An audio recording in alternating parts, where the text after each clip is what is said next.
सबसे पहले अपने तमाम मोमिन भाई बहन को सलाम पेश कर रहा हूँ। अस्सलामु अलैकुम व रहमतुल्लाहि व तआला व बरकातहू। उम्मीद है आप तमाम लोग खैरियत से होंगे। तो जैसा कि आप लोग जानते हैं कि किस तरह वहाबी देवबंदी ये लोग हमारे भाइयों को परेशान करता है और गुमराह करता है। तो इसी में से एक भाई गुमराह हो चुका है और आगे मैं ऑडियो सुनाऊंगा और किस तरह ये सुन्नी सहीउल अकीदा था, मगर अहले हदीसों ने इसको इस तरह अपने हाथ में लिया, इस तरह इसको बताया। और जब इसको अपने अकीदे के बारे में मालूमात नहीं था, जब अहले हदीस के अंदर में गया तो ये सारी चीज़ वो गलत तरीके से उसको बताने लगा।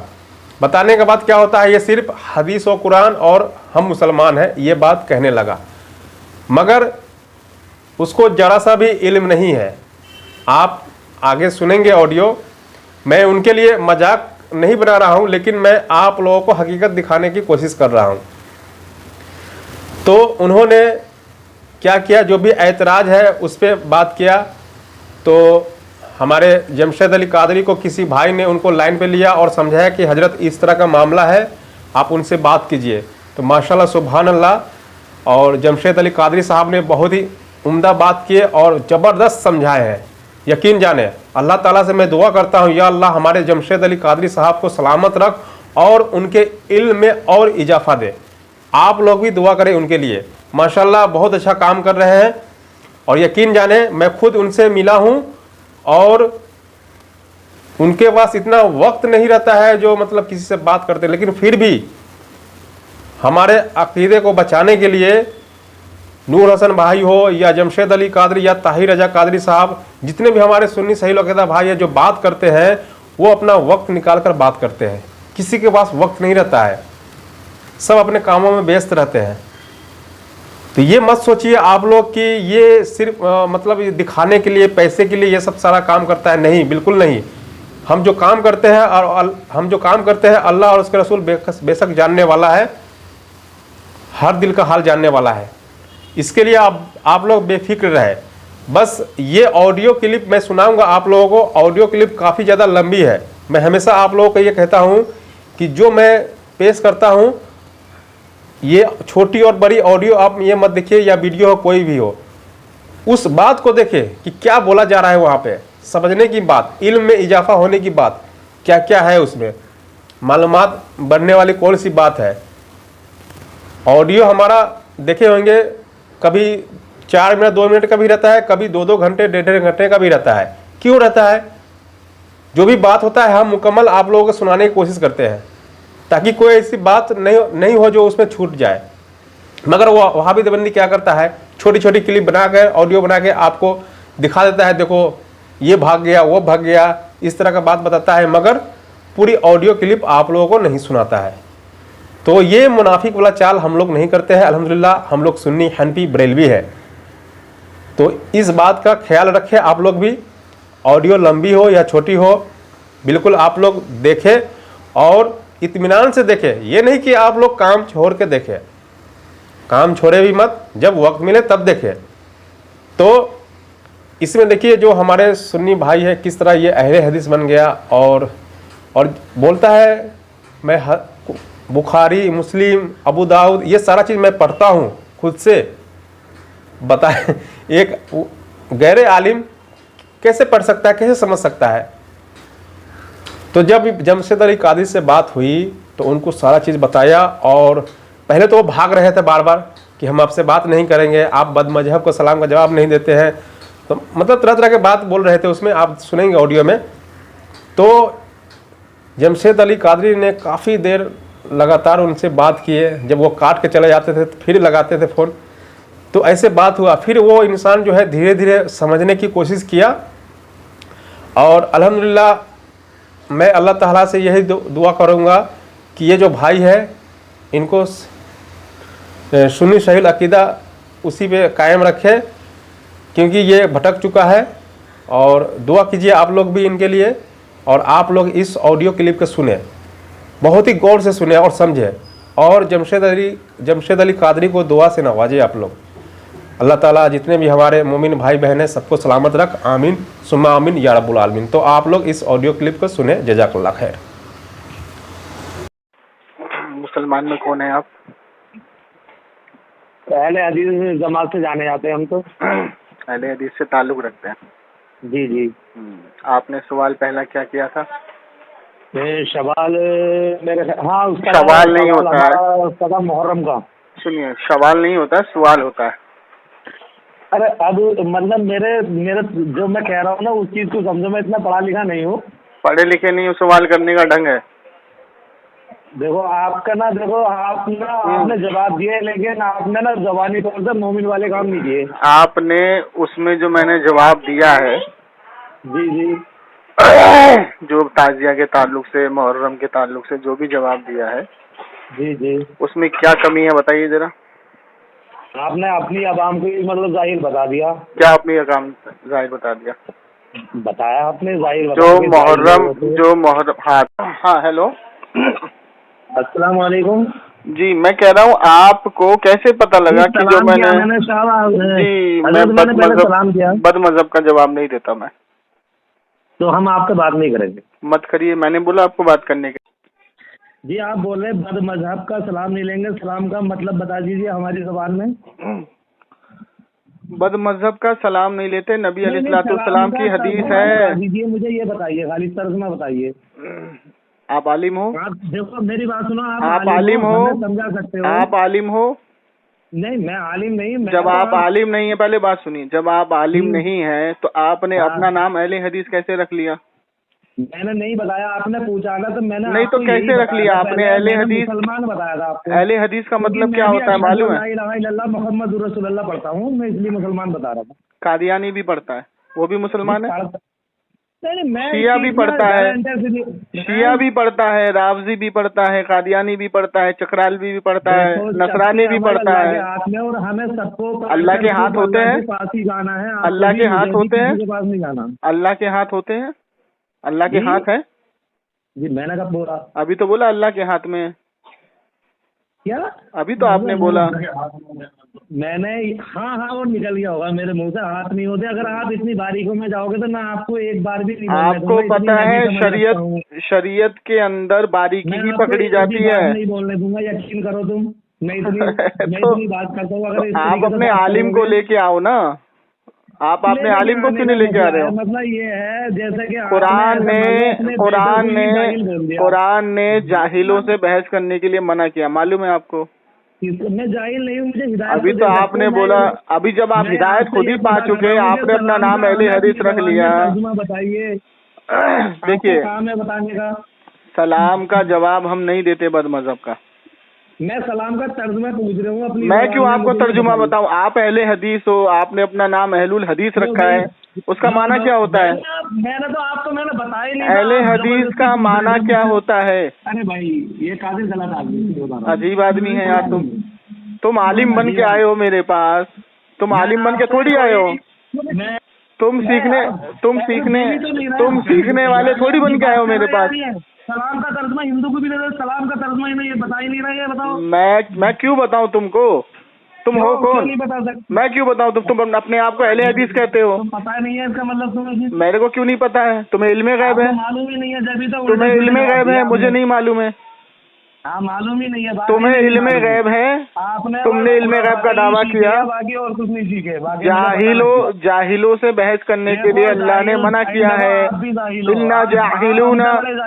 इन्ना जाहिलूना अपने आलिम को लेके आओ मेरे सामने। नहीं आप तुम अपने आलिम को लेके आओ। तुम क्यों आते हो बात करने के लिए?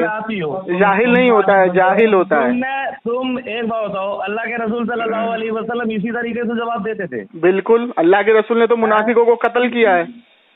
अल्लाह के रसूल ने एक मिनट सुनो मेरी बात। अल्लाह के रसूल ने तो मुनाफिकों को मस्जिद से निकाला है। मैंने तो आप क्यों नहीं कर रहे हो? हम तो मस्जिद से निकाल रहे हैं, हम तो मस्जिद से भगा देते हैं मुनाफिकों को। कहाँ किसकी हिम्मत हो रही है? अहले हदीस तुम आके देखो हमारी मस्जिद में। अपने गांव में किसकी हिम्मत हो रही है मुझे भगाने की? तुम आ जाओ हमारी मस्जिद में, हम भगाते हैं। देखो तुम्हारी मस्जिद में क्या हो? मैं तो अपने गांव की बात कर रहा हूँ। तुम्हारे गांव में तुम्हारे मुझे क्या मतलब है? तुम्हारे गांव में सुन्नी मस्जिद है? तुम्हारी है? सुन्नी मस्जिद है तुम्हारे गांव में? तुम्हारे गांव में सुन्नी मस्जिद है? देखो मैं इतना तो नहीं जानता, लेकिन मैं तुम्हें तुम्हारे गांव में आला हजरत मसलक के आला हजरत की हदीस है? सुनने के लिए कुरान में सूरह मुनाफिकून में अल्लाह ताला के हुक्म से अल्लाह के रसूल ने मुनाफिकों को बाहर निकाला और लिख भी रखा है, समझ रहे? लेकिन आप जो अच्छा एक बात बताइए, सुनो जाहिल अपने ही आप कौन है? अपने बच्चों को ही तुम जाहिल बता रहे हो। आप कौन है? तुम अपने पैसा पूजा कर रहे हो। आप नमाज पढ़ते हैं? तुम अपना खाना भी कैसा खा रहे हो ये बताओ तुम। अच्छा एक बात बताओ, नमाज पढ़ते हैं आप? तुम अपने लोगों को तुम जाहिल बता रहे हो, उन्हीं से खाने के हो, उन्हीं से पैसा लेते हो, इनाम लेते हो, उनसे ही रिस्क का इख्तियार करते हो, उन्हीं जाहिल बता रहे हो तुम। सबसे पहली बात तो यहाँ भी बेकार हो, तुम गलत हो। आपने इल्मे गैब का दावा कर दिया, आपने इल्मे गैब का दावा कर दिया। मैंने कब पैसा लिया आपसे? मैं इल्मे गैब का दावा मैंने कब लिया पैसा आपसे? दावा नहीं कर रही। अब तो मैं तुमसे एक तुम मुसलमान हो? अपने लोगों तुम मुसलमान हो? तलब करते हो, तुम मुसलमान हो? कमाते उन्हें जाहिल बताया, उनका खाना तुम खा रहे हो लेके। जाहिल नहीं होता, जाहिल होता है। जाहिल होता है, जाहिल। तुम एक बात बताओ, तुम मुसलमान हो? कसम मैं आपसे जो है ना हिदायत भी पाऊंगा, ऐसी नहीं। पहले ये बताइए तो फिर आपने झूठ क्यों बोला? दुश्मनी के हिसाब से ना, झूठ आपने आप मेरे सामने बरेलवी बन के क्यों आए फिर? मैंने कब आया बरेलवी बन के? तो आप तो कह रहे मैं बरेलवी हूँ। मैंने कब कहा बरेलवी हूँ? आपने मुझे, सुनिए मेरी बात, आप मुझे ये बताइए कि देखो अब ये सुनिए, मैं बता रहा हूँ। खत्म करो। पहले बात सुनिए, पहले सुकून से सुन लीजिए भाई, पहले सुकून से सुन लीजिए। जब आप शिया के पास जाओगे ना, शिया से कहोगे कि भाई तुम ये सजदे से उठ के रफ़ेदैन क्यों करते हो, तो शिया आपको हजरत अली का हवाला पेश करेगा। और हजरत अली ने सजदे से उठने के बाद रफ़ेदैन किया, हुजूर के दुनिया से रुखसत होने के बाद जी। जब आपको उसकी वजह पता लगेगी, जब आपको वो वजह नहीं दिखाएगा, आपको हदीस दिखा देगा। तो जब आपको उसकी वजह पता लगेगी, तो उसकी वजह ये थी कि जब हजरत अली करमुल्लाहु वजहुल करीम बगदाद के सफर पे जा रहे थे, इराक के सफर पे जा रहे थे, तो उन्होंने ये देखा कि एक गांव है बहुत जहालत से भरा हुआ है। वहाँ कुछ दिन रुके आप कहीं रास्ते में हो या पंखे के आगे बैठे हो, ये बताओ पहले। मैं तो भाई खुले में खड़ा हुआ हूँ, कोई रास्ते में नहीं हूँ, ना पंखे के आगे हूँ। आवाज थोड़ी सी पहले से ज्यादा गलत सी आ रही थोड़ी सी। हाँ, तो अब फिर हुआ ये कि जब हजरत अली करमुल्लाहु वजहुल करीम ने वहाँ पे तबलीग शुरू की, हाँ, तो जब तबलीग शुरू की तो वहाँ के जो लोग थे, क्या कहते हैं, वहाँ के जो बुत परस्त लोग थे, वो सजदे से उठ के ना, मतलब सजदा करते थे बुतों के आगे और उठ के ना रफ़ेदैन करते थे। हाँ। तो हजरत अली करमुल्लाहु वजहुल करीम ने तबलीग के दौरान उनको उसी तरीके से नमाज पढ़ाई। और ऐसा करना जायज़ है, बहुत से उलमा इकराम नहीं, बहुत से मुहद्दिस ने भी ऐसा किया। जैसे बायजीद गुस्तामी रहमतुल्लाह अलैह को अल्लाह ताला ने जो उनको वली बनाया, तो वो जब ईसाई के पास गए, ईसाई के बीच में तबलीग करने के लिए, तो ईसाइयों का लिबास ओढ़ के गए थे। ठीक है, तो हजरत अली ने उनको उस तरीके से नमाज पढ़ाई। तो उस चीज को एक शख्स ने कोट कर दिया, उसको हदीस बन गई, वो हदीस बना दिया कि हजरत अली ने हमें ऐसे नमाज पढ़ाई। बिल्कुल ठीक है, तो शिया आपके सामने वो हवाला पेश करेंगे। बिल्कुल। अब सुनिए, सारी हदीसें हर मुहद्दिस के पास नहीं पहुंची, बेशक नहीं पहुंची। जैसे इमाम बुखारी जितनी हदीस कोट करी, तो सारी हदीस जितनी उनके पास जितनी उनको मिली, लेकिन फिर इमाम मुस्लिम ने हदीस कोट करी जितनी इमाम मुस्लिम को मिली। इस तरीके से इमाम तिरमिज़ी को जितनी हदीसें मिली, उन्होंने तहकीक करी। तो उस टाइम में सफर के दौरान का ये हिसाब किताब नहीं था कि गाड़ी है तो उधर चले जाओ, हवाई जहाज है तो उधर चले जाओ। उस टाइम में घोड़े और लगभग हदीसें जमा होने में मेरे ख्याल से 400 से 500 साल लग गए जमा होने में। तो सारी हदीसें नहीं पहुंची। इसी तरीके से इमाम अबू हनीफा के पास जो हदीसें पहुंची, इमाम शाफई के पास नहीं पहुंची। इमाम शाफई के पास पहुंची तो इमाम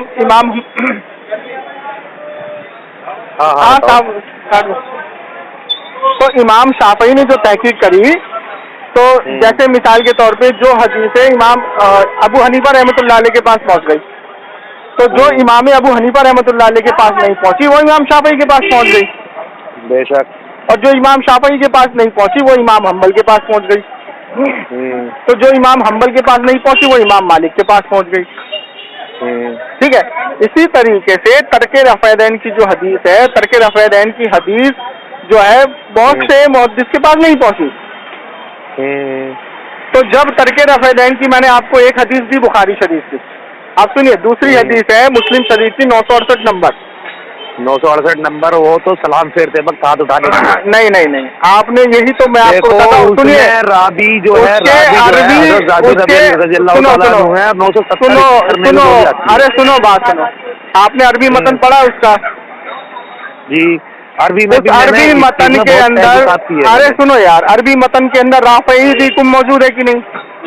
जी, राफ़ादैन का मतलब होता अरे हाथ उठाना। मैं तुम्हें क्या देखता हूँ कि तुम बार बार हाथ उठा रहे हो, और इसकी शरह किसने की है मालूम है? मुल्ला अली कारी रहमतुल्लाह अलैह ने। अच्छा, एक मुझे अब मेरी अब इसके ऊपर आप मेरी बात सुनिए पहले। आपने कहा कि वो सजदे से, तो बात है, अरे सुन लो, मैं आपसे हवाला ले रहा हूँ तो आप मुझे दे भी नहीं रहे हो, मेरी बात का भी तो हवाला दो। मैंने हवाला दिया तो आपको, तो मैं तो कुछ बोला ही नहीं हूँ अभी, फिर तुम कह रहे हो। मैं आपने पहले आपने के लिए सुन लो बस मेरी अरे बात। भाई, आपने जो मुस्लिम हदीस की शरीफ के ऊपर जो उंगली उठाई है ना, बताओ मुझे आपसे बात करने में क्या फायदा? आप तो ऐसे समझ लो मैं जैसे टीवी देख रहे हो, आपकी सुन रहा हूँ खाली, मैं कुछ कह ही नहीं सकता, ये वाली बात हो रही है। अब तो बोलो, कुछ कहने जा रहा हूँ, आप सुन ही नहीं रहे हो। बोलो। तो ऐसा है, मेरी बात सुनो, अल्लाह के रसूल सल्लल्लाहु अलैहि वसल्लम रफ़ादैन करते थे हैं। आपने हदीस नंबर 968 में मुस्लिम शरीफ की बताया, तो आपने बताया कि आप इस तरीके से हाथ क्यों उठाते हो जिस तरीके से सर्कस घोड़े अपने दुमों को दाएं बाएं करते, इस तरीके से कहा। दाएं बाएं नहीं, सुन लो एक मिनट, सर्कस किसका मतलब होता? पागल घोड़ा। हाँ, तो जब पागल घोड़ा उछलता है तो ऊपर नीचे होती है तुम। हाँ, ठीक है। तो जब इस तरीके से, तो अल्लाह के रसूल अपने अमल को इस तरीके से क्यों रोकेंगे? मैं बता रहा हूँ क्यों रोकेंगे? इस तरीके से भी तो रोक सकते हैं कि जिस तरीके से आप रफ़ादैन करते थे, अब मैं बता रहा हूँ, नहीं चलेगा। मैं आपको बता रहा हूँ, जब सजदे से उठने के बाद जो हदीस आई तर्के रफ़ादैन की, जो सजदे से उठते थे, जो रफ़ादैन करते थे, आपने वो हदीस पढ़ी है? देखो मेरी बात सुनो, पहले मेरी बात सुनिए ना भाई। अरे सुनिए ना भाई, हमारा तुम्हारा झगड़ा रफ़ादैन पे नहीं है। ओ भाई सुनो, ओ भाई, हमारा तुम्हारा झगड़ा रफ़ादैन पे नहीं, ये आपको चाहिए तो आपको चूरन चटाई जाती है। ये हमारा और तुम्हारा जो झगड़ा है, मैं कह रहा हूँ हमारा जो तुम्हारा, मैं दूसरे फोन कर रहा हूँ, मेरे 1 मिनट एक मिनट रुक जाओ, आ रही है आवाज, सुनो मेरी बात, आ रही है आवाज, आ रही है, सुनो। हेलो, हाँ बोलो, इसमें आवाज सही नहीं आ रही थी। पहली चीज मैं आपको बता दूं, हमारा और तुम्हारा झगड़ा रफ़ादैन का नहीं है जी, हमारा तुम्हारा झगड़ा अकीदे का है। हाँ बताओ, अकीदे से बताओ। आप अकीदे से मुराद ये है, बसीले को कह रहे थे, बसीले को मैं आपको एक बार बताऊं, आपने एक हदीस पेश करी थी बुखारी हदीस नंबर 1010। जी, हाँ, उसका मुझे पढ़ के बताओ। आप उस हदीस को पढ़े जरा। मैंने पढ़ रखी वो, पढ़े जरा, एक बार पढ़े आप। जी, पढ़े एक बार और। एक सेकंड में पढ़ रहा हूं।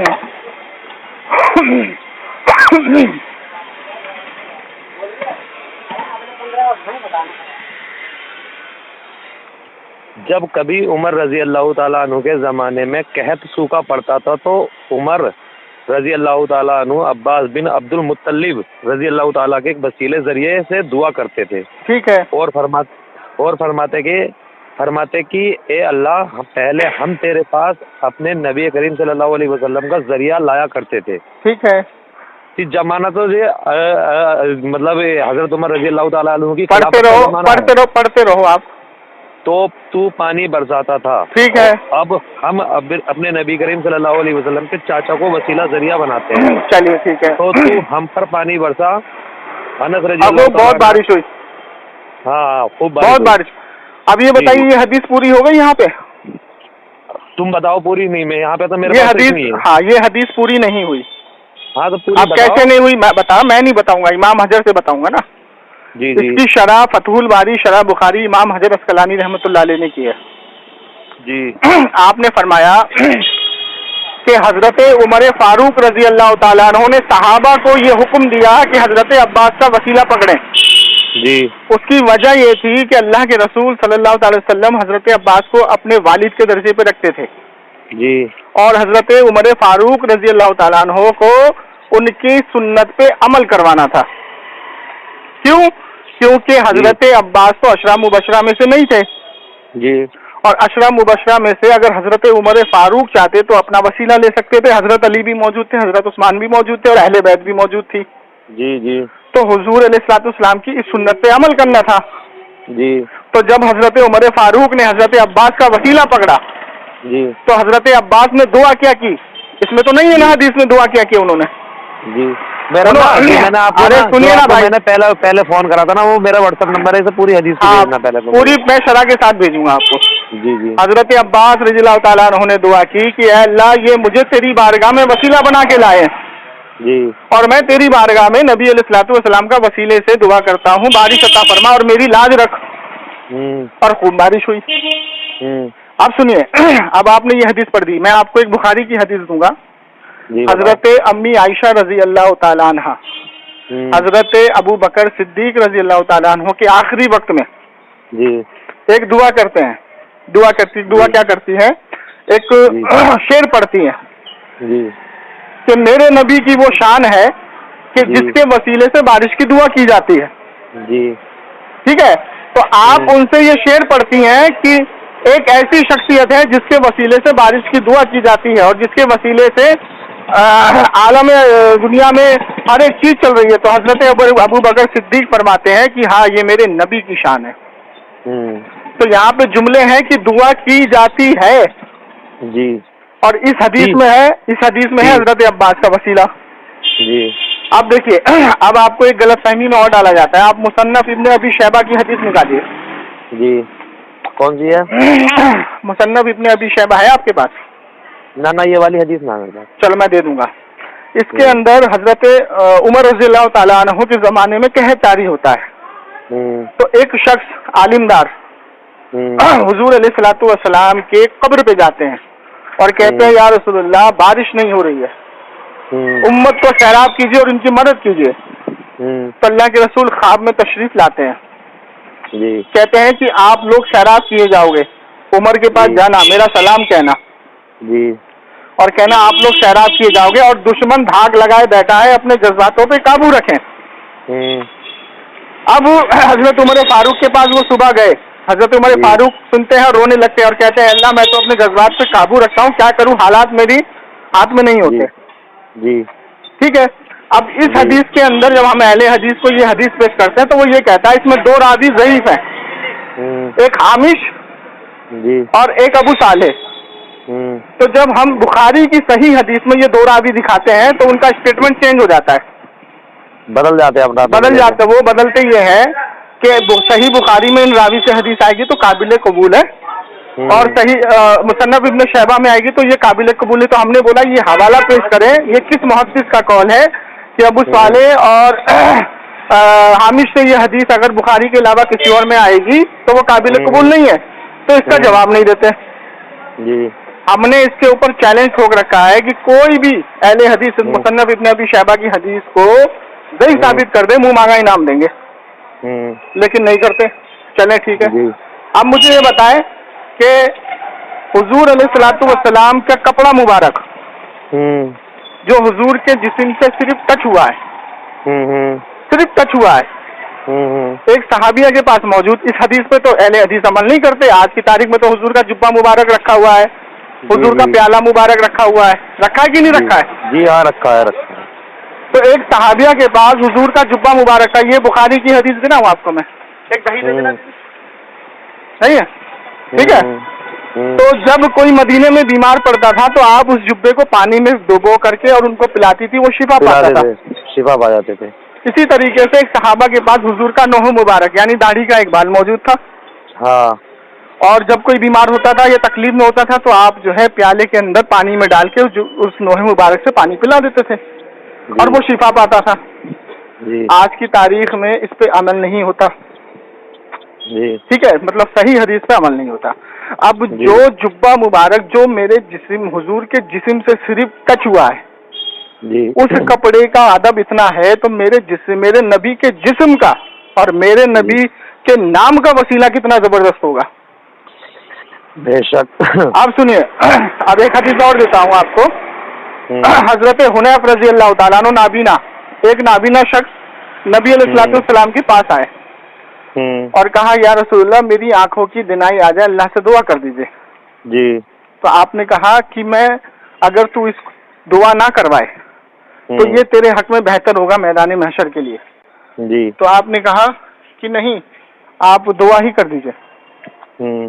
ठीक है, तो आपने उनको तरीका सिखाया दुआ का, खुद नहीं की दुआ।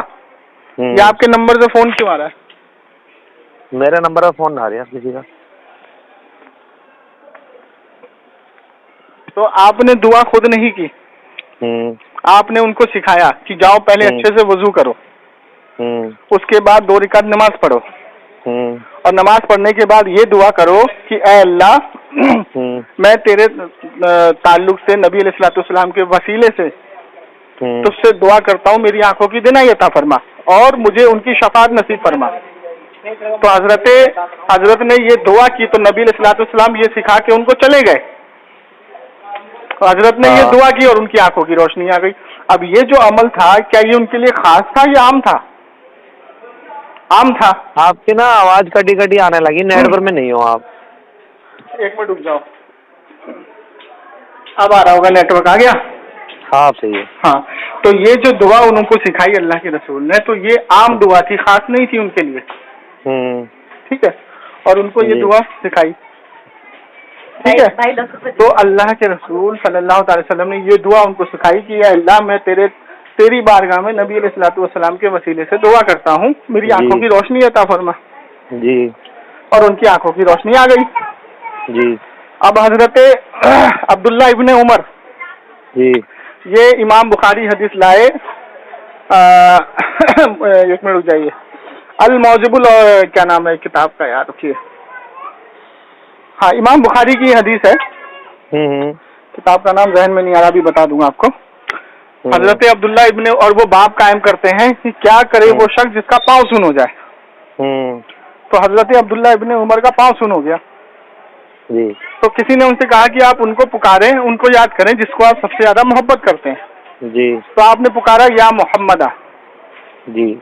और उनका पैर ठीक हो गया। उसके बाद कहते हैं कि मेरा पैर ऐसा ठीक हुआ फिर कभी जिंदगी में सुन ही ना हुआ। जी। ठीक है, और आप मुझे ये बताएं अब कि आपने रफ़ेदैन की जो बात की थी, जो आपने रफ़ेदैन की बात की थी, देखिए तरके रफ़ेदैन पे मैं आपको पूरा PDF दे दूंगा। मुझे PDF भेजना, मैं आपको व्हाट्सएप करता हूँ। मुझे ये बताइए आपका व्हाट्सएप वाला नंबर कौन सा है? 9958 वाला है मेरा नंबर। लास्ट में बताओ, लास्ट में 27 है। 27 वाला। हाँ, अब सुनिए, हमारा तुम्हारा झगड़ा, मैं फिर कह रहा हूँ, रफ़ेदैन पे नहीं है। हमारा तुम्हारा झगड़ा अकीदे पे है। जो इनके अकीदे हैं, जो इन्होंने अपनी तरफ से गढ़े हैं। जैसे मिसाल के तौर पे ये कहते हैं किसी से मदद मांगना शिर्क है। तो जब हम यही चीज इनके घर से साबित करते हैं, नसीर हुसैन दहलवी से करते हैं, इब्ने कसीर से करते हैं, इब्ने तैमिया से करते हैं, और इनके वहीदुज़्ज़मा से करते हैं, सिद्दीक खान हसन भोपाली जिसने हिंदुस्तान में अहले हदीस की नींव रखी, उसकी किताब से करते हैं, तो कहते हैं हमारे लिए वो हुज्जत नहीं है। तो भाई, जब जो तुम फतवा हम पे लगा रहे हो, वो फतवा फिर उन पे लगेगा ना। बेशक लगेगा। अब आप उनकी किताब उठाओ, हदियतुल मेहंदी, वहीदुज़्ज़मा ने लिखी है, और उसने एक हवाला कोट किया है कि जब भी सिद्दीक हसन भोपाली खान रहमतुल्लाह अलैह परेशान होते थे तो वो एक दुआ करते थे, ऐ इब्ने कय्यम मेरी मदद कर, ऐ काजी शौकानी मेरी मदद कर, ऐ मेरे दीन के रहनुमा मेरी मदद कर, मैं रोता हूँ बिलबिलाता हूँ ठंडी आहें भरता हूँ, ऐ मेरे पेशवाओं मेरी मदद करो। और उनको मदद मिल जाती थी, उनको सुकून मिल जाता था। अब मैं थोड़ा एक सवाल, अब एक चीज और सुनो। हाँ, बताओ। सिरातल अल मुस्तकीम किताब आप निकालेंगे, पहले मैं आपको फतवा मजमुआ दे दूं इब्ने तैमिया का, जिसको ये शेखुल हदीस कहते हैं, जिनके नाम से मदरसा बना के बैठे हैं। फतवा मजमुआ के अंदर कहता है कि अल्लाह तबारक व तआला से इस तरीके से दुआ करना, अल्लाह मैं तेरी बारगाह में फला वली, फला वसीले, फला सहाबा के वसीले से दुआ करता हूँ। ये कुरान की कौन सी आयत और हदीस की कौन सी हदीस का इनकार होता है? ये तो जायज है। और सरातल अल मुस्तकीम किताब के अंदर लिखता है कि अल्लाह के वली की कब्र पर फरिश्तों का नुज़ूल होता है, रहमत की बारिश होती है और वहाँ दुआएं कबूल होती है। ये तो इब्ने तैमिया लिखता है। जब ये हवाला दिखाते हैं तो ये भागते हैं। तो मुझे अब आपकी बात हो गई पूरी? जी हो गई।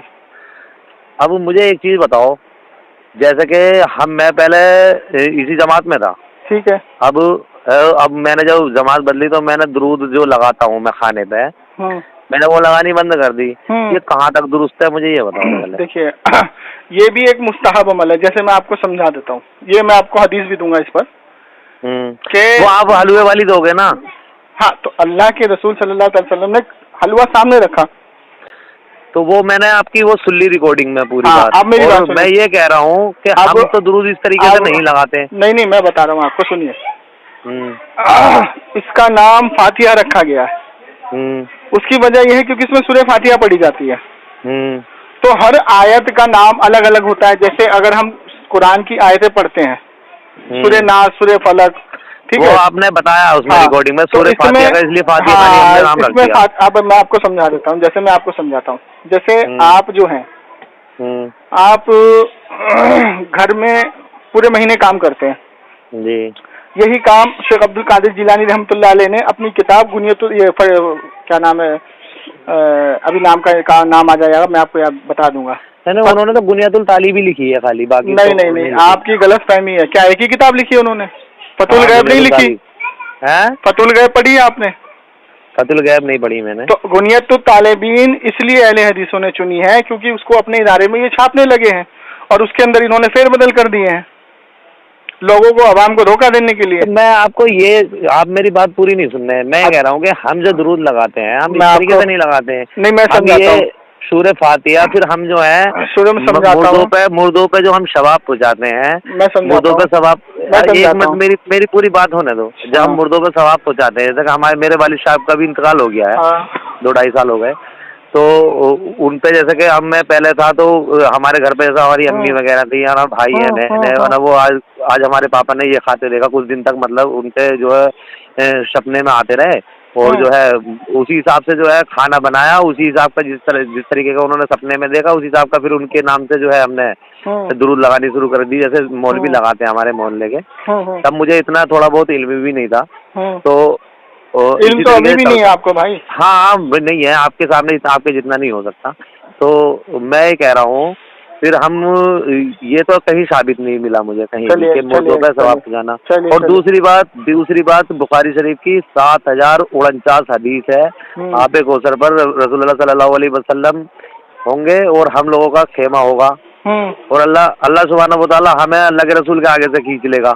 ये आपने पढ़ी होगी। तो अल्लाह के रसूल कहेंगे ये तो मेरी उम्मत के लोग हैं, तो कहेंगे कि आप नहीं जानते कि इन्होंने आपके बाद में दीन में क्या क्या नई नई बातें निकाल रखी थी। अब यही हदीस शिया लोग हम पे फिट करते हैं कि जब हम सहाबी को सहाबी रसूल कहते हैं ना, तो यही हदीस शिया लोग हम पर फिट करते हैं और ये कहते हैं कि तुम ये कहते हो अबू बकर जो है पहला नंबर और हजरत उमर दूसरा नंबर। तो वो इस हदीस को पेश करते हैं कि जब इनको अल्लाह ताला हुजूर अलैहिस्सलातु वस्सलाम के सामने पेश किया जाएगा तो अल्लाह ताला इनको खींच लेगा और कहेगा आपके जाने के बाद इन्होंने नई नई चीजें इजाद कर दी। जैसे हजरत उमर रज़ियल्लाहु ताला अन्हु ने अपने दौरे खिलाफत में कितनी नई चीजें इजाद की हैं। हजरत उमर फारूक रज़ियल्लाहु ताला अन्हु ने अस्सलातु खैरुम मिनन नौम अज़ान में नहीं थी, आपने इजाद की। ठीक है, तो ये हवाला हमें शिया देते हैं। अब पता ये लगा कि हदीस को शरअ से समझा जाता है। सुनिए, शरअ से मतलब ये समझा जाता है कि जैसे मैं आपको समझा देता हूँ, जैसे इंजीनियर की किताब है, तो हर कोई आम इंजीनियर की किताब पढ़ के तो इंजीनियर नहीं बन जाएगा। वो नहीं मसला आप जो बता रहे हो, आप ये बताना चाह रहे हो, मेरी बात सुनो, आप जो बताना चाह रहे हो ना हदीस को, ये किस मौके पर हदीस लिखी गई है, क्यों लिखी गई है, किस वजह पे लिखी गई है, वाली बात बताना चाह रहा हूँ। मैं बताता हूँ आपको। नई चीज का मतलब ये है कि इसकी शरअ में साहिब शरअ ने ये कहा कि नबी अलैहिस्सलातु वस्सलाम ने ये इरशाद फरमाया कि जब किसी ने कोई ऐसा काम शुरू किया जिसको शुरू करने से आवाम का फायदा हुआ और करने वाले को भी उसका सवाब मिलेगा और जिसने इजाद किया उसको भी सवाब मिलेगा। जैसे इमाम बुखारी ने बुखारी लिखी, तो ना तो हदीस में इमाम बुखारी का नाम है और ना ही कुरान में इमाम बुखारी का नाम है। तो इमाम बुखारी एक क्या कहते हैं आलिम गुजरे, आलिम गुजरे और मुहद्दिस अपने वक्त हाँ, के। उन्होंने इसको इकट्ठा किया और नाम दे दिया बुखारी। जी ठीक है, तो उन्होंने ये नया काम इजाद किया। इसी तरीके जी। से इमाम मुस्लिम ने नया काम शुरू किया, जी मुस्लिम लिख करके अपने नाम पर किताब लिखी। अपने नाम दे दिए उन्होंने हाँ, किताबों को। इमाम शाफई, इमाम तिरमिजी रहमतुल्लाह अलैह ने तिरमिजी, अपना नाम इमाम दे दिया। अबू दाऊद, ये हाँ, सब, हाँ, सब ने तो अपने ये अपने बात नाम के, दे दिए। हाँ, अब ये बात के काम है। तो अगर इस हदीस से आप लोगे तो नई नई चीजें तो ये भी आ जाएंगी। अब सुनिए, जब हुजूर अलैहिस्सलाम दुनिया से रुखसत हो गए तो हजरत अबू बकर सिद्दीक रज़ियल्लाहु ताला अन्हु के जमाने में बहुत सारे लोगों ने ये कहा हम ज़कात नहीं देंगे। उनसे जंग हुई, उसमें 10,000 सहाबी शहीद हुए। और हजरत अबू बकर सिद्दीक रज़ियल्लाहु ताला अन्हु के दौर में बहुत सारी नई चीजें आई। ठीक, तो उसके बाद हजरत तौर पर, हाँ, उसके बाद उमर फारूक रज़ियल्लाहु ताला अन्हु का दौर आया। उमर फारूक रज़ियल्लाहु ताला अन्हु ने फिर जमात से तराबी शुरू करवाई दोबारा। ठीक है, जमात से तराबी शुरू करवाई। उसके बाद अस्सलातु खैरुम मिनन नौम अजान में लगवाया, ये भी नई चीज आई। उसके बाद जो हजरत उस्मान गनी रज़ियल्लाहु ताला अन्हु का दौर आया तो हजरत उस्मान गनी रज़ियल्लाहु ताला अन्हु ने कुरान को किताब बनाया। उससे पहले कुरान किताब नहीं थी, किताब की शक्ल में नहीं थी। उन्होंने इकट्ठा करा, किताब बनाया। अब इसी चीज को शिया कहते हैं कि बाद में कुरान की किताब बनी है, हुजूर के जमाने में नहीं थी। ठीक है, तो ये नई चीज तुम्हारे इसने इजाद करी है। तो इस नई चीज इजाद करने वाले के ताल्लुक से ये हदीस है, वो इस चीज में पेश करता है और अहले हदीस इस चीज में पेश करते हैं। मैं आपको सुनता हूँ, समझाता हूँ। यहाँ से जो मुराद है वो ये है कि कोई अच्छे काम में बुरी चीज का इजाद करना, अच्छे काम में बुरी चीज का इजाद करना। जैसे मिसाल के तौर पे निकाह अच्छा काम है, अब निकाह में ढोल बाजा ताशा और डीजे आ गया, ये हराम काम है, ये हराम हो गया। अच्छी चीज में बुरी चीज आ गई। ठीक है, अब अगर उसको कोई रोकता नहीं और कोई उसको समझाता नहीं और वहां पर मौजूद रह के मजे लेता है, वो भी सब क्या कहते हैं, गुनाह में शामिल हो गया। ठीक है, अब इसी तरीके से अच्छी चीज, मिसाल के तौर पर नमाज है, अब नमाज हो रही है और कोई बाहर ढोल बजाए, ठीक है, तो अच्छी चीज में बुरी चीज शामिल हुई जी। अब कोई उसको नहीं समझाता कि भाई अंदर नमाज खराब हो रही है, तुम ये क्या कर रहे हो, तुम यहाँ ढोल बाजा बजा रहे हो, क्या कर रहे हो, बदतमीजी कर रहे हो, ये शरीयत में हराम है। कहता नहीं, नमाज के टाइम ढोल बजाना जायज है। और वो तुम्हारे सामने हदीस पेश करे कि कुछ बच्चों ने डफ बजाए थे, नबी अलैहिस्सलाम ईद का दिन था, बुखारी की हदीस पेश करे, तो तुम उसको क्या कहोगे कि ये पागल आदमी, तू कहाँ की चीज को कहाँ फिट कर रहा है, तो ये बुरी चीज हो गई। अब कोई शख्स, जैसे मिसाल के तौर पे आपने कहा फातिहा खानी, देखिए ये फातिहा और ये जो दुरूद और ये है, ये हदीस का निचोड़ है। जैसे मिसाल के तौर पे एक सहाबी रसूल नबी अलैहिस्सलाम की बारगाह में हाजिर हुए, कहा अल्लाह के रसूल ये बताइए कि मेरी वालदा का इंतकाल हो गया, तो मैं ऐसा कौन सा काम करूं जिससे उनको इसाले सवाब मिले। इसाले सवाब मिले। आपने कहा कुआं खुदवा दो, और उस कुएं का नाम पड़ गया उम्मे सलीम की माँ का कुआं। अब जो उसमें से पानी पिएगा तो सवाब किसको मिलेगा, उनकी वालदा को, वो सदकाए जारिया हो गया, सदकाए जारिया हो गया। तो अब ये बताइए कि कुआं किसने खोदा, मजदूरों ने, मजदूरों ने। पानी आया उसमें अल्लाह की अता से जी। ठीक है, अब पानी से प्यास कौन बुझा रहा है, प्यासा, पानी निकाल कौन रहा है वो, और सवाब किसको मिल रहा है, उनकी वालदा को, उनकी वालदा को, क्योंकि अल्लाह के रसूल ने कह दिया। और नाम पड़ गया उम्मे सलीम की माँ का कुआं। भाई कुआं तो अल्लाह का है, पानी भी अल्लाह का है, तो नाम कैसे पड़ गया। अब जैसे आप बकरा ज़बह करते हैं बकरीद को, तो अब किसी के घर के सामने बकरे खड़े होते हैं तो कहते हैं ये किसका बकरा है, भाई ये फला का बकरा है, ये उस शख्स का बकरा है।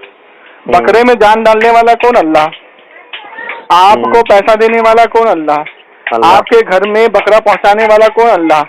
और जब आप ज़बह कर रहे हो तो उसमें नाम किस पे ले रहे हो, अपना, कि मेरे घर से जा रहा है। अल्लाह को तो मालूम है आपके घर से जा रहा है, लेकिन फिर भी आप इमाम से दुआ करवाते हो, आपका नाम आता है उसमें, आपके वालिद का नाम आता है। तो ये हुआ सदका जारिया, ईसाले सवाब। ठीक है, अब ईसाले सवाब जो है ये कुरान हदीस का निचोड़ है। अब हम कुरान की कोई आयत पढ़ते हैं, जैसे मिसाल के तौर पे हमने सूरह काफिरून पढ़ी तो हमें नेकी मिली, सवाब मिला। ठीक है, अब अगर हमने उसको पढ़ लिया, देखिए जब हम खाना खाने बैठते हैं तो कुरान की आयत पढ़ते हैं, बिस्मिल्लाह व अला बरकतिल्लाह, तो ये भी कुरान की आयत है, जी। पढ़ते हैं नहीं पढ़ते हैं, जी पढ़ते हैं। हाँ, फरिश्तों का नुज़ूल होता है, आपको सवाब मिलता है, आपके शैतान में हावी नहीं होता। ठीक है, तो आपने खा लिया। अब जब हम किसी को इसाले सवाब करते हैं तो जो हम खाना रखते हैं ना, तो हम ऐसी चीज रखते हैं जो छोटे बच्चों को पसंद होता है, जैसे मीठा। मीठे में लड्डू हो गया, बच्चे खाते हैं, खुश होते हैं। जैसे मीठे में ऐसी चीज हो गई जो बच्चे खाएं और उसको खुश हो जाए। और जब बच्चे खाते हैं, जो छोटे बच्चे खाते हैं, जो 6 साल 5 साल के छोटे बच्चे होते हैं और जो बालिग नहीं होते, ऐसे बच्चों की दुआ फौरन कबूल होती है। अल्लाह ताला पसंद करता है। तो अगर किसी बच्चे ने वो मिठाई खाई और मिठाई खाने के बाद आपको दुआ दे दी कि जिसने मिठाई खिलाई अल्लाह ताला उसको खुश रखे, तो वो दुआ आपको मिलेगी। तो उसने दुआ कर दी वो मिठाई खा के। अब आपने जो उस पर जो कुरान शरीफ आपने पढ़ा, तो वो मिठाई के ऊपर नहीं पढ़ा, आपने उसके ऊपर मिठाई उसकी खुशी में पढ़ा कि भाई मैं कुरान पढ़ रहा हूँ, उसकी खुशी में बच्चों को ये मिठाई खिला रहा हूँ और मैं कुरान पढ़ रहा हूँ, इसका सवाब। और जो बच्चा मिठाई खाए या कोई बूढ़ा मिठाई खाए या कोई नौजवान ईमान वाला मिठाई खा के मुझे दुआ दे, उसका इसाले सवाब मेरे वालिद को पहुंचे। तो इसका जो निचोड़ है ये मुहद्दिस की जमात ने निकाला है। जैसे मिसाल के तौर पे मुहद्दिस ने बहुत सारी चीजें निकाली है। हम नमाज पढ़ते हैं, तो नमाज की मुकम्मल सुन्नत, नमाज में कितनी वाजिबात हैं और कितनी सुन्नतें हैं और कितनी ज़कातें हैं और क्या चीज छोड़ने से सजदा से वाजिब हो जाता है। तो नमाज की पूरी अरकान जो है वो कुरान हदीस में नहीं मिलेंगे आपको। जी नहीं मिलेंगे, वो मुहद्दिस ने निकाले हैं। अब जैसे हमारा ये होता है कि जब बद मजहब से अपने आप को अलहदा रखना होता है। अगर आप पढ़ेंगे तारीख इब्ने कसीर की किताब है, 17 जिल्द में मौजूद है, मेरे पास रखी है। 16,000 की किताब है वो सारी। अगर आप उसका मुताला करेंगे ना, तो आपको एक एक चीज खोल के उसमें पता लगेगी। इब्ने कसीर ने बहुत अच्छे तरीके से तारीख को समेटा है उस किताबों में, समझ गए। तो जब हजरत अबू बकर सिद्दीक रजी अल्लाह ताला अन्हो के जमाने में कुछ लोगों ने ज़कात देने से मना कर दिया था, तो हजरत उमर फारूक रजी अल्लाह ताला अन्हो ने हजरत अबू बकर सिद्दीक से कहा, ए सिद्दीक, तू तो बड़ा नरम दिमाग का था, तुमने एकदम जंग का ऐलान कर दिया। तो आपने कहा कि जो मेरे नबी की लाई हुई शरीयत के साथ खेलेगा, जो कुरान के साथ खेलेगा, मैं उसको छोड़ूंगा नहीं। और जंग का ऐलान हुआ। और जंग के मैदान में जो हजरत अबू बकर की साइड में आया वो हक पर हुआ, जो हजरत अबू बकर के सामने आया वो नाहक पर हुआ, क्योंकि वो भी लेकिन वो भी नमाज पढ़ रहे हैं, नमाज वो भी पढ़ रहे हैं, रोजा रख रहे हैं, वो भी हज भी कर रहे हैं, बस ज़कात का इनकार कर दिया। अब उनसे जंग हुई। जब जंग हुई उसमें 10,000 सहाबी शहीद हुए। ठीक है। इसी तरीके से जब उमर फारूक रजी अल्लाह ताला अन्हु का दौर आया, तो जो इमाम हजरत अबू फारूक रजी अल्लाह ताला अन्हु ने जो चीज को शुरू किया, तो जो लोग उससे बुग़्ज़ रखने लगे उनसे जंग हुई। और अपने आप को अलहदा रखने के लिए हजरत उमर फारूक की तरफ मंसूब करते थे साहबा कि हम इमाम फारूक के साथ हैं। उसके बाद हजरत उस्मान रजी अल्लाह ताला अन्हु के जमाने में जब हजरत उस्मान रजी अल्लाह ताला अन्हु ने चीजों को शुरू किया, जैसे कुरान को किताब बनाया, बहुत से लोग नापसंद किए, उनसे जंग हुई। तो अपने आप को अलहदा रखने के लिए बद मजहब से अपने आप को उस्मान गनी की तरफ मंसूब किया। और जब हजरत अली का दौरे खिलाफत आया, तो हजरत अली के दौरे खिलाफत में कुछ खारजी पैदा हुए, तो उन्होंने हजरत अली को काफिर कह दिया, वो भी नमाज पढ़ रहे हैं। तो हजरत अली ने कहा कि भाई तुम मुझे काफिर किस बेस पे कहते हो? तो कहा कि कुरान में आयत है, अल्लाह ताला फरमाता है मैं तुम्हारा हाकिम हूँ, इन्ना हाकिम हूँ, तो तुम कहते हो कि मैं तुम्हारा हाकिम हूँ। हजरत अली ने कहा एक तकरीर में अपनी कि मैं तुम्हारा हाकिम हूँ, और कुरान कहता है अल्लाह हाकिम है, तो तुमने तो शिर्क कर दिया, इसलिए हम तुम्हें काफिर कहते हैं। तो हजरत अली करमुल्लाह वजुल करीम ने उनको बोला इनको कत्ल कर दो, और उनको साहबा ने कत्ल किया कि ये दीन में अपनी तरफ से समझते हैं कुरान को, कत्ल कर दो इनको। तो कत्ल कर दिया। तो जब हजरत अली करमुल्लाह वजुल करीम के ताल्लुक से ये होता था कि जब मैदान में ठीक है या अली का नारा लगाया जाता था, और जो खुश होता था, जिसके चेहरे में मुस्कुराहट, उसको छोड़ दिया जाता था, और जो खुश नहीं होता था उसको कत्ल कर दिया जाता। तो अपने आप को हक से अलग करने के लिए हजरत अली की तरफ मंसूब किया लोगों ने। फिर इसके बाद जो दौर आया अब्दुल्ला इब्ने उमर रज़ी अल्लाह तआला अन्हु का दौर आया। अब इसके ताल्लुक से बुखारी में हदीस है, सुनिए। हजरत अब्दुल्ला इब्ने उमर रज़ियल्लाहु ताला अन्हु का जब दौर आया तो उसमें कुछ खारिजी लोग क्या करते थे, कुरान की आयतों को जो बुतों के ताल्लुक से नाजिल हुई है ईमान वालों पे चस्पाते थे। तो उन्होंने हदीस, ये बुखारी की हदीस पढ़ रहा हूँ आपके सामने, उन्होंने फरमाया कि बदतरीन मखलूक है वो लोग, खारिजी है वो लोग जो कुरान में बुतों के ताल्लुक से नाजिल होने वाली आयतों को ईमान वालों पे चस्पाते हैं। जैसे मिसाल के तौर पे जो आयत बुतों के ताल्लुक से नाजिल हुई, ठीक है ना, ये जिनकी इबादत करते हैं, आपको याद है वाली हदीस? हाँ मैं दे दूंगा आपको दे दूंगा। अच्छा। आपको दे दूंगा, ठीक है। तो जो लोग बुतों के ताल्लुक से, अब जब अब्दुल्ला इब्ने उमर रज़ियल्लाहु ताला अन्हु ने उनसे जंग की तो जो हजरत अब्दुल्ला इब्ने उमर की तरफ थे वो हक पर थे। उसके बाद इसी तरीके से इमाम अबू हनीफा रहमतुल्लाह अलैह का दौर आया। जब इमाम अबू हनीफा रहमतुल्लाह अलैह का दौर आया तो इमाम अबू हनीफा पे तो ऐसे ऐसे जुल्म किए मुनाफिकों ने कि उनके ऊपर जिना का भी आरोप लगाया था। हाँ। और अल्लाह ताला का ये करिश्मा था कि आपने उस पेट में जो बच्चा था उसके मुंह से उगलवाया था कि मैं उसका बाप नहीं हूँ, ये आपकी करामत थी। तो इमाम अबू हनीफा के दौर में जो लोग अपने आप को हनफी कहते थे, हनफी की तरफ मंसूब करते थे, वो हक पर होते थे। फिर इसी तरीके से इमाम शाफई का, इमाम मालिक का, इमाम हम्बल का, उसके बाद इमाम बुखारी का, इमाम मुस्लिम का, इमाम तिरमिजी का, इमाम इब्ने माजा का, इमाम जलालुद्दीन सूती का, इमाम हजर का, इमाम बहकी का, जितने इमाम ये आए अपने अपने दौर के, अल्लामा अल-फसानी रहमतुल्लाह अलैह का, गौसे पाक रहमतुल्लाह अलैह का, ख्वाजा वली नवाज, जितने अपने अपने दौर के ये आए, इन सबको सताया गया। हाँ। तो अब जब सताया गया तो जब इनसे जंग होती थी, इनके बारे में फतवे जारी होते थे, तो जो हक पर होता था वो अपने आप को अलग मंसूब करता था। अब इस 14वीं सदी में अहमद रजा खान फाजिले बरेलवी का दौर आया। तो जब अहमद रजा खान फाजिले बरेलवी के ताल्लुक से तहकीक हुई तो उन्होंने 1400 किताबें लिखी हैं। सबसे ज्यादा किताबें इन्होंने लिखी हैं। हाँ, उन्होंने एक किताब लिखी है जो क्या कहते हैं, हिदाया है, ये क्या कह रहा हूँ, एक मिनट रुक जाए, फतवा रिज़वा नहीं, फतवा रिज़िया तो खैर वो तो अलग है। जो आज की तारीख में जो मौलवी बनता है, जो मुफ्ती बनता है, बिना उस किताब को पढ़े और बिना उस किताब की क्या कहते हैं शरह को पढ़े, तहकीक करे, नहीं बन सकता वो। और वो अरबी में थी किताब पूरी। उसकी तहकीक करना, उस दौर में आलिम बहुत कम बनते थे, बहुत कम निकलते थे आलिम। लेकिन जब उन्होंने उसकी शरह कर दी, ठीक है, आला हज़रत ने, अहमद रजा ने जब उसकी शरह की तो मौलवी बनना, आलिम बनना बिल्कुल आसान हो गया। ठीक है, तो ये उनकी एक जिंदा करामत थी कि उस किताब की शरह करना, 32 जिल्दों की किताब है वो। अच्छा, ठीक है ना, तो उसकी शरह करना, उसके बाद बातिलों को गर्दन मरोड़ के डालना। जब हुजूर के इल्मे गैब का इनकार किया मौलाना बटालवी ने अरब में, आपने उस वहां पहुंचे हुए थे और आपके पास कोई किताब नहीं थी, ठीक है, आपके पास कोई किताब नहीं, आप हज करने पहुंचे। हुजूर सल्लल्लाहु अलैहि वसल्लम आलिमुल गैब थे या आलिमुल नहीं, आलिमुल गैब नहीं कह सकते, मैं आपको बता रहा हूँ। हाँ, मैं बता रहा हूँ आपको, सुनिए। तो जब मौलाना बटालवी ने हुजूर के इल्मे गैब का इनकार किया तो उसने हदीसें और कुरान की आयतें पेश करी। और मौलाना बटालवी उस दौर का बहुत बड़ा आलिम था और उसने हदीस के और कुरान की आयतों की दलील लगा दी। अब वहाँ जितने आलिम थे वो खामोश थे क्योंकि वहाँ पे कोई किताब नहीं लेके गया और मौलाना बटालवी का जहन बहुत जबरदस्त था।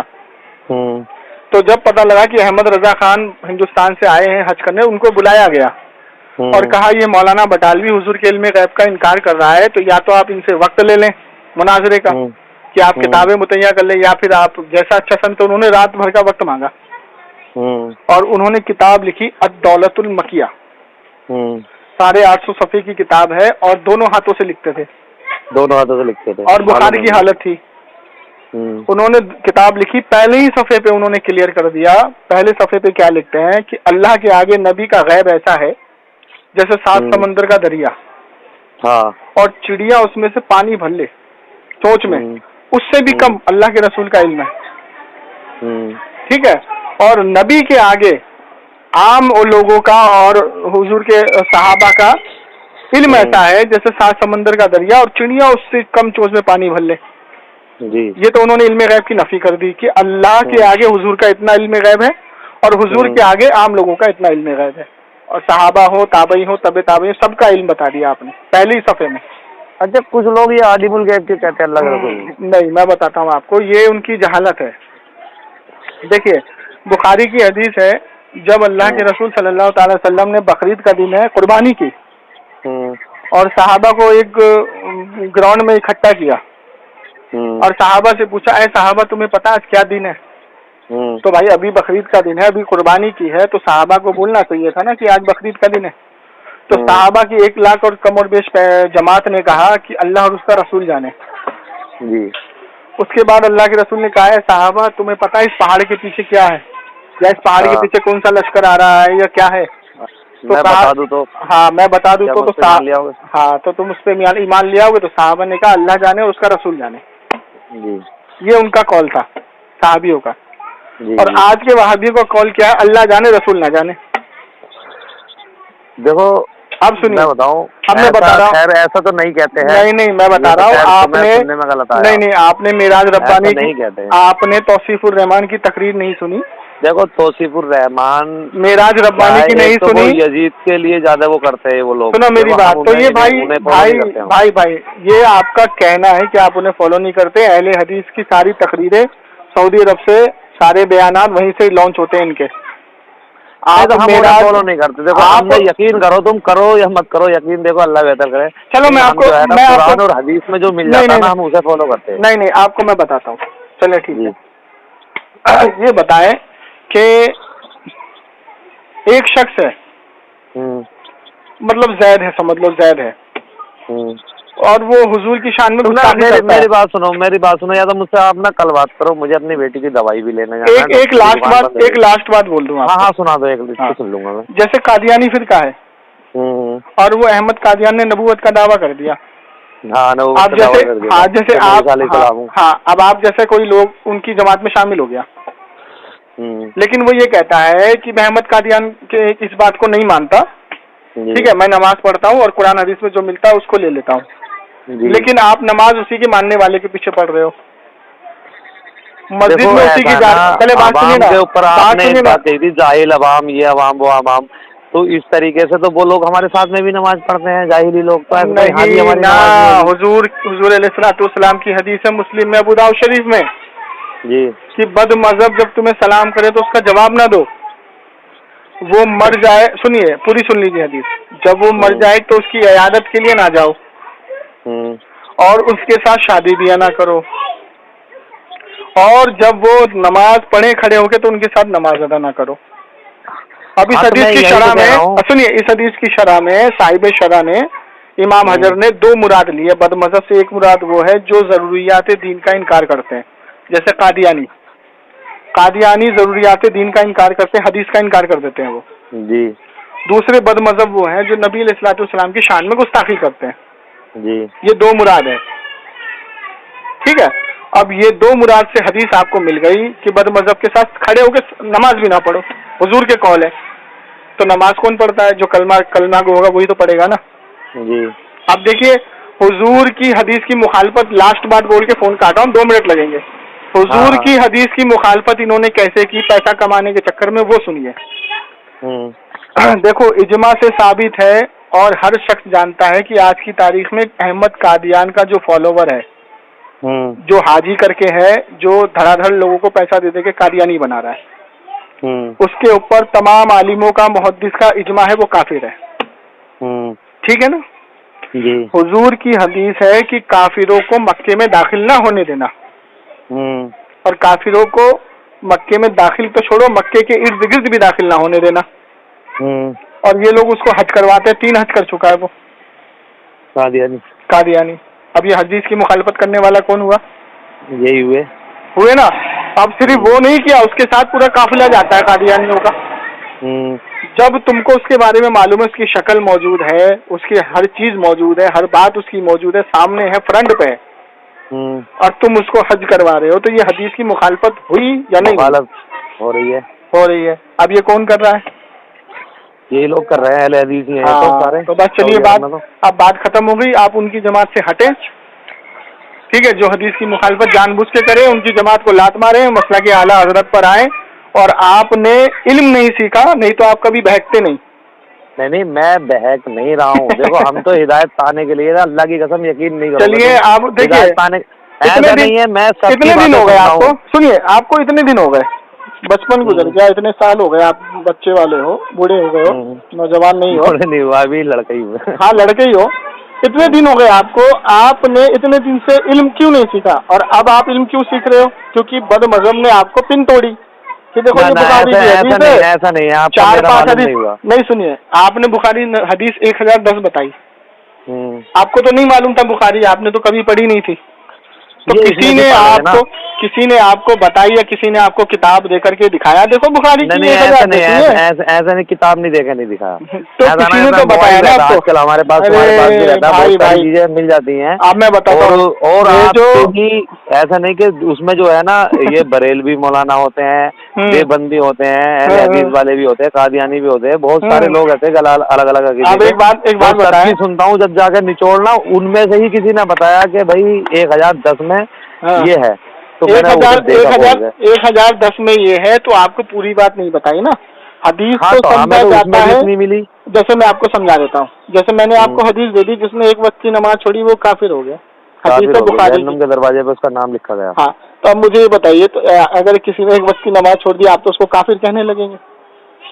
नहीं, काफिर किसी मोमिन को एक दूसरा मोमिन काफिर कैसे कह देगा? नहीं, सुनिए, सारे ज्यादा कर देगा अल्लाह। नहीं भाई सुनिए, एक हदीस आपके पास आ गई कि जिसने एक वक्त की, ये हदीस के अल्फाज हैं, जिसने एक वक्त की नमाज छोड़ी वो काफिर हो गया। अब इस हदीस को इमाम शाफई देखो कैसे समझाते हैं। इमाम शाफई ने इमाम मालिक से पूछा, मुझे ना आप जो भी है ना भेज देना, मैं व्हाट्सएप कर रहा हूँ आपको, नंबर सेव कर, आपका नाम क्या है बताओ मुझे? जमशेद अली कादरी। हाँ, तो मैं जो हूँ ना, मुझे आप जो है ना सारी भेजना, मैं उसकी तहकीकात करूंगा पहले, ऐसा नहीं है। देखो जो बात है मैं साफ ही बोलता हूँ, सच्ची बात करता हूँ, मैं बचपन से खैर जो भी है, क्योंकि आप ना तो आप मुझे फांसी लगा सकते हैं ना आपको कुछ मैं कह सकता। नहीं, मैं क्यों किसी को फांसी लगाऊंगा भाई? नहीं, मैं आप जो मैं कह रहा हूँ वो मेरी बात समझो, मैं क्या कहना चाह रहा हूँ। तहकीकात करना हमारा तुम्हारा फर्ज बनता है। तहकीकात अपने आप नहीं कर पाओगे भाई, आपको मैं सहारा भी लूंगा, मैं आपसे भी तो बात कर रहा हूँ, कितनी देर तक मैंने आपसे बात की। वो बात बिल्कुल ठीक है आपकी, लेकिन मैंने आपको क्या समझाया, आलिमों से सहारा लेने का हुक्म है। हाँ, तो आलिमों से सहारा लेने का हुक्म है, मेरी बात को नहीं समझे। अब आपने मुझे ये बताया ना, वो वाली मैंने जो 1010 हदीस बताई, तो बोले कि आप बोले कि ये तुम्हारे पास पूरी नहीं है, तो मुझे मालूम हुआ आप मुझे पूरी भेजोगे। अब मैं आपको पूरी भेजूंगा, वो पूरी अरबी में है। अब सुने मेरी बात, देखिए जिस तरीके से इंजीनियर बनने के लिए शुरू से पढ़ाई करनी पड़ती है, अगर इंजीनियर की कोई मैं एक किताब उठा के आपको बीच में से पढ़ाने लगूं तो आप कहेंगे यार मैं तो इंजीनियर बन गया। हाँ, वो तो गलत है ना। हाँ, वो ऐसे देखिए, तालीम के लिए अल्लाह के रसूल ने फरमाया जब तुम्हारा बच्चा 6 साल का हो जाए तो उसको दीन सिखाओ, नमाज की हालत, और हर इंसान पर दीन सीखना फर्ज है जी, ठीक है। तो आपने जो अभी ये स्टेप उठाया है सीखने का, बहुत बढ़िया किया आपने। आप हर दिन मुझसे एक मौजू पे बात करें जी, ऐसे नहीं सीख पाएंगे कि आप मुझे ये भी बताओ वो भी बताओ, नहीं, आप एक मौजू चुन ले। वो तो सही है, एक मौजू चुन ले आप जैसे मान लो आपने इल्मे गैब का मौजू चुन लिया, आप मेरे पास आए, भाई इल्मे गैब के ताल्लुक से मुझे समझाया, मैं आपको कुरान की आयत, हदीस, मुहद्दिस का कौल, इल्मे गैब का तो हम भी मानते हैं, ऐसा नहीं है, हम अताई गैब मानते हैं। आप मानते हैं, देखिए आप मानते हैं, हमारा ये अकीदा है और हदीस से साबित है कि अल्लाह के रसूल को मा काना वमा यकून का इल्म अल्लाह ने दिया है। कोई चीज ऐसी नहीं जो अल्लाह के रसूल को मालूम नहीं। अब ये क्या करते हैं, ये बीच में से एक हदीस उठाते हैं, जैसे मिसाल के तौर पे कहेंगे वो सहाबी रसूल वहां गए थे और अल्लाह के रसूल ने भेजा था, वो शहीद हो गया, तो अल्लाह के रसूल को पता होता तो वो क्यों भेजते? आपके सामने ये बात रख देंगे और आप भी कंफ्यूज हो जाओगे। अब मैं आपको समझाता हूँ, जैसे आपका बच्चा है, वो पहली क्लास में गया, तो कोई आप मुझे कल समझा देना, मेरे डॉक्टर की दुकान बंद हो जाएगी, क्योंकि आप नमाज भी पढ़ोगे, मैं भी पढ़ूंगा नमाज। ठीक है, चलो ठीक, आप ना मुझे व्हाट्सएप कर देना जो भी है ना, वक्त नहीं है। ओके, ठीक है, अस्सलाम वालेकुम।